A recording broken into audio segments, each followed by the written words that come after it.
Hello friends, welcome to Fin education. मेरा नाम गुलशन है। आज के इस वीडियो में हम देखेंगे चैप्टर 8 से part 2 return risk and performance of fund के बारे में। इससे पहले कि मैं 7 चैप्टर्स हैं उनको अपलोड कर चुका हूं, उनका लिंक मैं नीचे डिस्क्रिप्शन में दे रहा हूं, आप उन्हें वहां से जा कर के देख सकते हैं। तो चलिए टॉपिक की तरफ चलते हैं।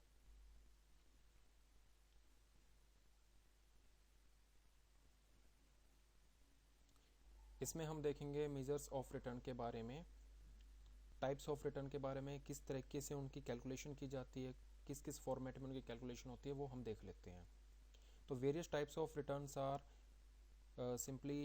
simple absolute return, simple annualized return, compounded returns and compounded annual growth rate।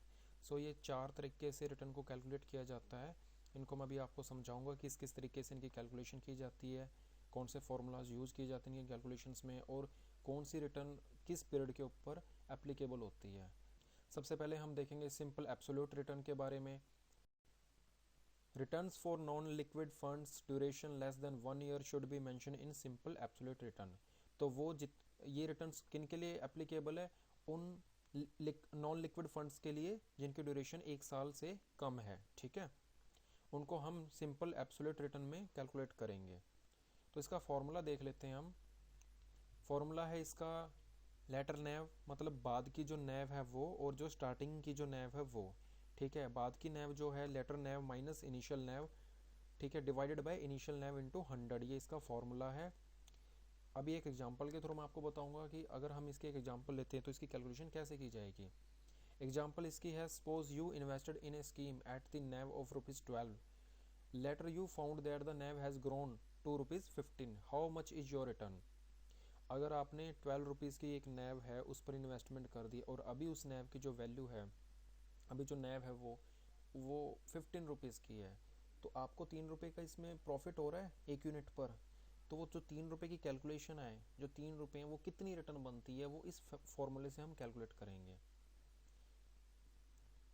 Right, 15 minus 12 and divided by 12 into 100। जब आप ऐसा करेंगे तो आपको 25% की जो रिटर्न है वो कैलकुलेट होकर के मिल जाएगी। सो ये जो सिंपल एब्सोल्यूट रिटर्न है, ये फॉर्मूला सिर्फ एप्लीकेबल होगा नॉन लिक्विड फंड्स पे जिनकी ड्यूरेशन 1 साल से कम की है, सिर्फ उन पर। आगे हम देखेंगे सिंपल एनुअलाइज्ड रिटर्न के बारे में। तो बेसिकली किन के लिए कैलकुलेट की जाती है एनुअलाइज्ड रिटर्न जो है। Annualization help us compare the returns of 2 different time periods. देखो एनुअलाइजेशन है जो वो हमारी हेल्प करेगी, ये फॉर्मूला हेल्प करेगा हमारे को 2 डिफरेंट टाइम पीरियड्स के अंदर रिटर्न्स को कैलकुलेट करने के लिए। तो ये इसका फॉर्मूला है, absolute return into 12 divided by periods of absolute return in months. तो इसको एग्जांपल के थ्रू समझते हैं, जल्दी क्लियर हो जाएगा। एग्जांपल है, 2 schemes have indicating their returns since inception as 5% and 3% within a period of 6 months and 4 months। तो एग्जांपल में हमारे को बताया गया कि 2 स्कीम हैं डिफरेंट, उसमें एक स्कीम की जो रिटर्न है वो 5% की और दूसरी स्कीम है उसकी रिटर्न जो है वो 3% की है। पहली स्कीम है जो उसका जो टाइम पीरियड है वो 6 मंथ का है, जो सेकंड स्कीम है जो उसका टाइम पीरियड है वो 4 मंथ्स का है। तो इनको हम कंपेयर कैसे करेंगे? कंपेयर करने के लिए इसको यूज़ किया जाता है बेसिकली। तो कंपेयर हम करेंगे इस फॉर्मूला के साथ। तो इन्वेस्टमेंट 1 है, जो स्कीम 1 है, इसकी कैलकुलेशन की जाएगी 5% इंटू 12 डिवाइडेड बाई 6। सेम यही फॉर्मूला है जो मैंने अभी आपको बताया था पहले। एब्सोल्यूट रिटर्न कितनी है इसकी? 5% की। वो 5% को हमने 12 के साथ मल्टीप्लाई किया, राइट, और उसको हम डिवाइड कितने से करेंगे कि जितना समय उस स्कीम को हो चुका है उससे। तो 6 मंथ पुरानी ये स्कीम है तो 6 मंथ से हम इसको डिवाइड करेंगे। सिमिलरली हम जो सेकंड स्कीम है उसमें भी यही फॉर्मूला लगाएंगे, उसमें 3% इंटू 12 डिवाइडेड बाई 4। तो इनकी दोनों की जो रिटर्न निकल के आती है वो 10% और 9% है, राइट। इससे हमारे को एक कंपैरिजन मिल गया, हमें पता लग गया कि जो स्कीम है उनकी एक्चुअल रिटर्न कहाँ पर स्टैंड कर रही है। इसलिए एनुअलाइजेशन को यूज़ किया जाता है, सिर्फ इसको स्मूथ करने के लिए, सिर्फ कंपैरिजन करने के लिए, राइट। आगे हम देखेंगे कंपाउंडेड रिटर्न के बारे में। जैसा कि हमने हाई स्कूल में सिंपल इंटरेस्ट और कंपाउंड इंटरेस्ट के बारे में पढ़ा हुआ है, ये सेम कंपाउंड इंटरेस्ट उसी फॉर्मूला पे काम करता है। Compound interest is interest calculated on the initial principal and which also includes all the accumulated interest return of previous periods। तो जो कंपाउंड इंटरेस्ट है उसमें कैसे कैलकुलेशन की जाती है कि जो प्रिंसिपल अमाउंट है उस पर जो भी रिटर्न आ रही है, जो भी इंटरेस्ट मिल रहा है उसको भी ऐड कर लिया जाता है और उसकी भी देन कंपाउंडिंग की जाती है। इसका ये फॉर्मूला है, इसमें देख सकते हो आप लेटर नैव, बाद की जो नैव है डिवाइडेड बाय इनिशियल नैव -1। अब अभी यहाँ पे ब्रैकेट लगनी थी लेकिन ब्रैकेट यहाँ पे लग नहीं पाई है, राइट। तो ब्रैकेट के ऊपर 1 डिवाइडेड बाय एन, एन से मतलब क्या है, एन होता है नंबर ऑफ पीरियड, पीरियड को एन बोला जाता है यहाँ पर, राइट। एक एग्जांपल के थ्रू इसको समझ लेते हैं। If ₹1000 grew to ₹4000 in 2 years compounded annually, then later NAV is ₹4000 and initial NAV is 1000। n is equal to 2 years, n का मैंने आपको बताया था पीरियड होता है, पीरियड को हम n कहते हैं। And then the compounded rate return is given by formula is 43.65%। इसकी कैलकुलेशन कैसे होगी, आप इसकी कैलकुलेशन खुद भी कर सकते हो। अगर मैनुअली करना चाहो तो इस फॉर्मूले को यूज कर सकते हो। इसमें 1000 रुपीज़ हैं जो 4000 हो जाते हैं 2 years में, और जो इनकी 2 years में जो रिटर्न निकाली जाती है इस फॉर्मूला से तो वो 43.65% के अराउंड इसकी रिटर्न निकलती है। अगर MS एक्सेल में आप इसकी कैलकुलेशन करना चाहते हो तो सिंपली आप इस फॉर्मूला को यूज कर सकते हो। You can calculate in MS Excel by putting this. MS Excel के सेल में आप इजिकल टू प्रेस कीजिए, उसके बाद सेम इसको आप कॉपी कर लीजिए यहाँ से, राइट। तो आपको इसकी वैल्यू है जो सेम 43.65% मिल जाएगी। ठीक है, ये बिल्कुल सेम वैसा ही है जैसा हमने हाई स्कूल में पढ़ते आए हैं अभी तक। अगर ये फॉर्मूला आपको क्लियर नहीं है तो इस फॉर्मूला को आप इजीली चेक कर सकते हो, नीचे कमेंट करके भी मुझसे पूछ सकते हो। बाकी बहुत सिंपल है, मैंने आपको बताया है कि latter NAV divided by initial NAV, ठीक है, -1। इसको यहाँ से ब्रैकेट बंद की जाती है, ब्रैकेट यहाँ पे नहीं नज़र आ रही है, दैट मीन कंफ्यूज मत होइए। ब्रैकेट के ऊपर 1 डिवाइडेड बाय n आता है, n को हम बोलते हैं पीरियड, राइट। तो अगर आप इस तरीके से इसकी कैलकुलेशन करोगे तो वैल्यू यही निकल के आएगी 43.65% की। आगे चलते हैं compounded annual growth rate. Compounded annual growth rate, ठीक है, अभी मैंने आपको पीछे कंपाउंडेड ग्रोथ रेट का फॉर्मूला बताया था, अभी ये एनुअल ग्रोथ रेट का मैं फॉर्मूला बता रहा हूँ आपको। CAGR बेसिक कंपाउंडेड रिटर्न का जो हमने पीछे फॉर्मूला देखा उसी पे ही डिपेंड करती है। बट इसमें क्या होता है कि हम जो हमारे को स्कीम के अंदर डिविडेंड्स वगैरह हमारे को मिल रहे हैं उनको भी हम बीच में ही ऐड कर लेते हैं। The CAGR calculation is based on the assumption that the dividend would be reinvested in the same scheme at the ex-dividend NAV. Formula is same as compounded interest formula। जो पीछे मैंने आपको फॉर्मूला बताया बिल्कुल उसी के तरीके से फॉर्मूला लगता है ये, बट इसमें क्या होता है कि जो डिविडेंड है उसको हम ऐड कर लेते हैं, उसमें री इन्वेस्टमेंट कर लिया जाता है स्कीम के अंदर ही। Return for the past 1 year, 3 years, 5 years and since inception should be disclosed in CAGR, right। तो अकॉर्डिंग टू सेबी रूल कह लीजिए आपकी जो स्कीम जिनकी जो रिटर्न अगर आप देखना चाहते हो पास्ट 3 years की, 5 years की, तो यूजुअली आपको CAGR के फॉर्मेट में ही वो रिटर्न मिलेगी आपको। आपने ऐसा देखा होगा कई बार किसी साल रिटर्न जो है वो माइनस में रहती है, किसी साल उसकी रिटर्न काफ़ी बढ़िया होती है, पॉजिटिव रिटर्न होती है, मोर देन 15% रिटर्न आ जाती है स्कीम के अंदर। तो जब उसकी CAGR आप देखोगे तो आपको पता लगेगा कि 12% या 11% के अराउंड उसकी जो CAGR है पर ईयर की, वो कैसे कैलकुलेट होती है, वो CAGR फॉर्मूला के साथ कैलकुलेट की जाती है। अब सेबी के नॉर्म्स देख लेते हैं regarding representation of return by mutual fund.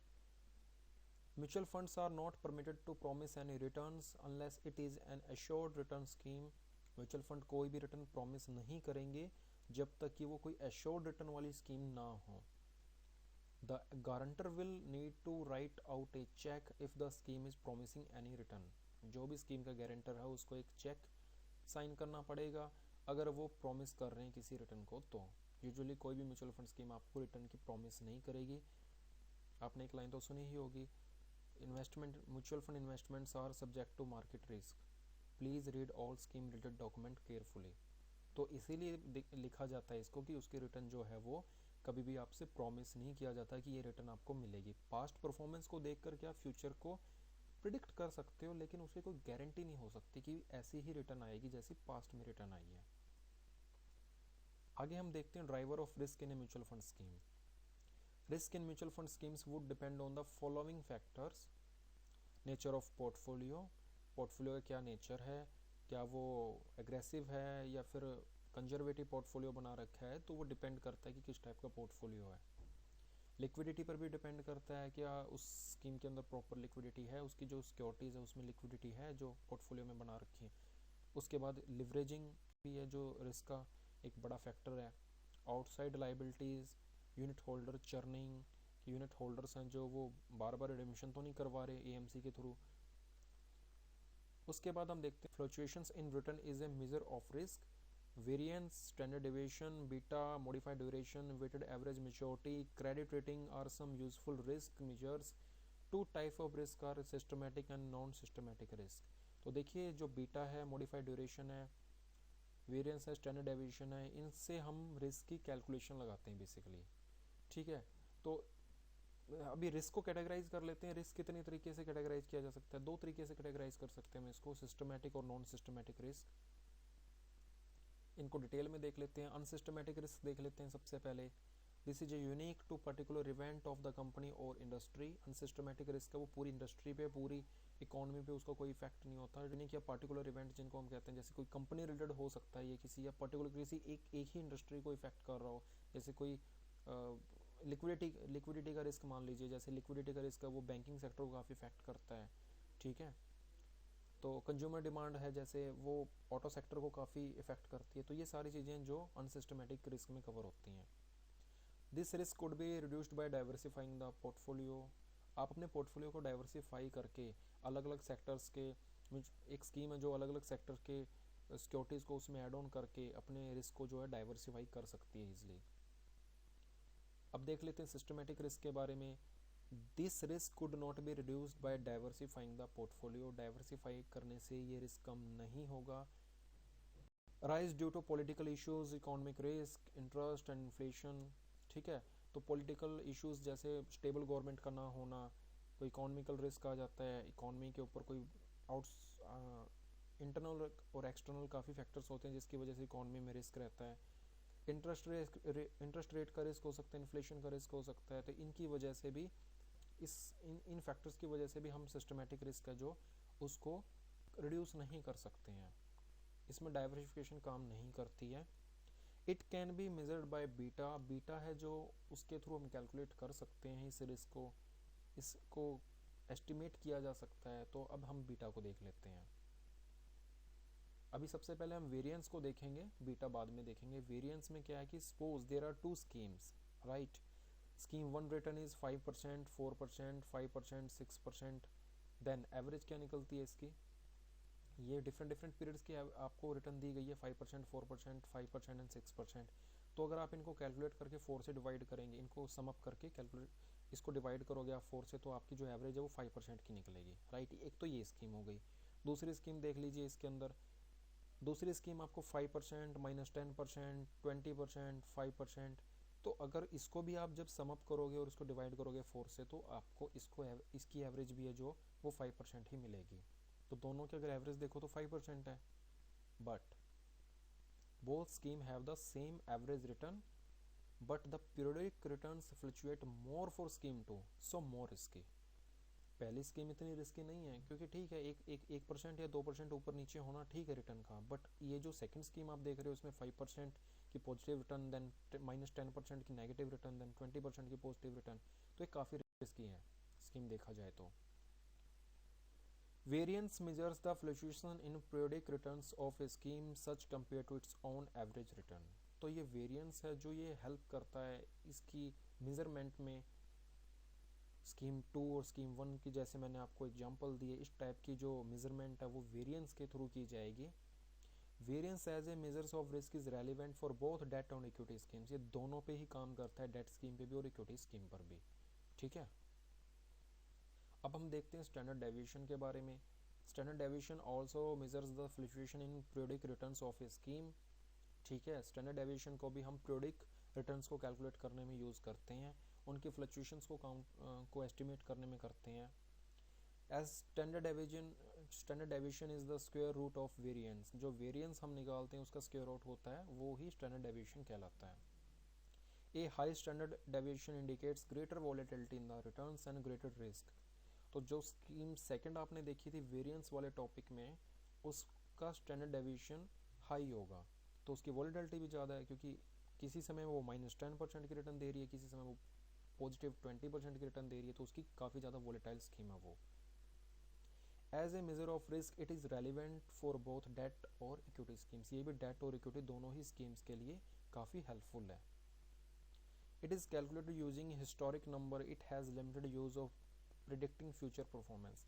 Future performance से इनका कोई लेना देना नहीं है, लेकिन इसको आप हिस्टोरिकल डाटा के ऊपर कैलकुलेट करके जस्ट उसकी वोलेटिलिटी को कैलकुलेट कर सकते हो कि कितनी वोलेटाइल ये स्कीम हो सकती है। ठीक है, तो ये इसका एक फॉर्मूला है, आप इसको देख लीजिए। आपसे इसमें न्यूमेरिकल क्वेश्चन तो नहीं आएंगे एग्जाम में, जस्ट आपसे फॉर्मूला है जो वो पूछा जा सकता है इसका, तो इसका फॉर्मूला यही है, स्क्वायर रूट ऑफ वेरिएंस। ठीक है, अब देखते हैं हम बीटा। सो बीटा है जो वो सिस्टमेटिक रिस्क को कैलकुलेट करने के लिए यूज किया जाता है, आपको मैंने बताया था ये। The systematic risk is measured by beta. Beta for index like Nifty and Sensex is 1। अभी निफ्टी और जो सेंसेक्स है ये मार्केट के दो बड़े इंडेक्स हैं। सेंसेक्स जो बीएससी का है, निफ्टी है जो वो एनएससी का इंडेक्स है। सो इन दोनों का जो बीटा है वो 1 है। अगर कोई सिक्योरिटी इनसे ज़्यादा वोलेटाइल है, इनका जिनका बीटा ज़्यादा है, तो उनकी जो परफॉर्मेंस है वो इनसे थोड़ी आउट परफॉर्म रहेगी, मतलब करेक्शन के टाइम पे ज़्यादा डिक्लाइन करेंगे और जब वो बूम आएगा मार्केट में तो ज़्यादा अच्छा परफॉर्म करेंगे इन इंडेक्स से। Beta for portfolio is greater than 1 means more risky than market, because if Nifty will get correct then portfolio जो है वो उससे भी ज़्यादा करेक्ट हो जाएगा, निफ्टी से भी ज़्यादा नेगेटिव रिटर्न पोर्टफोलियो देगा। ठीक है, और beta of portfolio is less than 1 तो काफ़ी कम रिस्की होता है वो। Beta is relevant only for equity schemes. ठीक है, बीटा जो है वो केवल इक्विटी स्कीम्स की कैलकुलेशंस में यूज किया जाता है। जो वेरिएंस और स्टैंडर्ड डेविएशन थे वो इक्विटी और डेट दोनों में यूज किए जाते हैं। ठीक है, आगे हम देखेंगे क्रेडिट रेटिंग के बारे में। Credit rating, the credit rating profile indicating the credit और default risk in a scheme. Credit rating है जैसे क्रिसल्स की होती है, बेसिकली ये रेटिंग ली जाती है सिर्फ ये देखने के लिए कि भाई जो डिफ़ॉल्ट का रिस्क है वो कितना है, कि एक कंपनी के अंदर डिफ़ॉल्ट होने का कितने परसेंट चांसेस हैं, या वो डिफ़ॉल्ट कर सकती है या नहीं कर सकती, उसकी फाइनेंशियल पोजीशंस को देख करके क्रेडिट रेटिंग है जो वो दी जाती है। Higher the credit rating lower the default risk. ठीक है, अगर क्रेडिट रेटिंग काफ़ी अच्छी है, ट्रिपल ए में है, तो यूजुअली उसका डिफ़ॉल्ट का जो रिस्क है वो काफ़ी कम रहता है। अगर रेटिंग नेगेटिव है तो डिफ़ॉल्ट का रिस्क है उतना ही बढ़ जाता है। Government securities do not have a credit risk, क्योंकि गवर्नमेंट ऑफ इंडिया है, उसकी सिक्योरिटीज़ है वो तो कभी डिफ़ॉल्ट हो ही नहीं सकती, क्योंकि अल्टीमेटली गवर्नमेंट तो कहीं ना कहीं से टैक्सेस वगैरह इंक्रीज़ करके जो मेजॉरिटी है वो करवा ही देगी अपने बॉन्ड्स की, तो उसका कोई क्रेडिट रिस्क नहीं होता, ना ही उनकी कोई क्रेडिट रेटिंग होती है। आगे हम देख लेते हैं बेंचमार्क के बारे में। Benchmark helps in comparison of returns from the market. Okay, देखो हम एक बेंचमार्क को लेकर के चलते हैं। जैसे कुछ स्कीम्स हैं वो निफ्टी को अपना बेंचमार्क मानती हैं, म्यूचुअल फंड स्कीम्स हैं उसमें निफ्टी को बेंचमार्क मानेंगे, तो इसका मतलब अगर वो पोर्टफोलियो आउट परफॉर्म कर रहा है तो निफ्टी से ज़्यादा रिटर्न वो देगा, अगर वो अंडर परफॉर्म कर रहा है तो इंडेक्स ज़्यादा रिटर्न देगा और पोर्टफोलियो कम रिटर्न देगा। तो ये बेंचमार्क सेट किया जाता है, अलग अलग टाइप की सिक्योरिटीज़ के लिए, अलग अलग टाइप की स्कीम्स के लिए अलग अलग बेंचमार्क डिसाइड किए गए हैं। Benchmark should be calculated by independent agency in a transparent manner and should be widely available. Right? तो जो बेंचमार्क हैं वो इंडिपेंडेंट एजेंसीज हैं वो इनको कैलकुलेट करती हैं। ठीक है, mutual fund should use benchmark that reflect the asset allocation pattern and objective of the scheme. Mutual fund की जो स्कीम्स हैं उसको देख करके बेंचमार्क वो डिसाइड किया जाता है स्कीम में भी, ताकि उसको ट्रैक किया जा सके और उससे बेहतर परफॉर्म किया जा सके। Benchmark is decided by AMC in consultation with the trustees. जो बेंचमार्क है उसको एएमसी अपने ट्रस्टीज के साथ डिस्कशन करके डिसाइड करती है, कोई भी नई स्कीम आती है उसके लिए। Choice of benchmark is easy for an index fund, because index fund जो है वो यूजुअली इंडेक्स को ही ट्रैक कर रहे हैं, तो वही उनका बेंचमार्क हो जाता है। जैसे निफ्टी भी फंड है तो निफ्टी ही उसका बेंचमार्क रहेगा। Benchmark mention in the OD should be used. OD मतलब ऑफर डॉक्यूमेंट, बेंचमार्क जो है वो ऑफर डॉक्यूमेंट में ऑलरेडी आपको बताया जाता है। कोई भी नई स्कीम आती है तो उसमें पहले ही आपको पता लग जाता है कि इसका बेंचमार्क क्या रहने वाला है। Example Sensex, Nifty, BSE 100, Nifty 100, ये कुछ बेंचमार्क हो सकते हैं कुछ स्कीम्स के लिए, राइट। आगे हम देख लेते हैं बेंचमार्क फॉर इक्विटी स्कीम्स। कौन कौन से बेंचमार्क हो सकते हैं इक्विटी स्कीम्स के लिए। Benchmark in equity schemes depend on following aspects.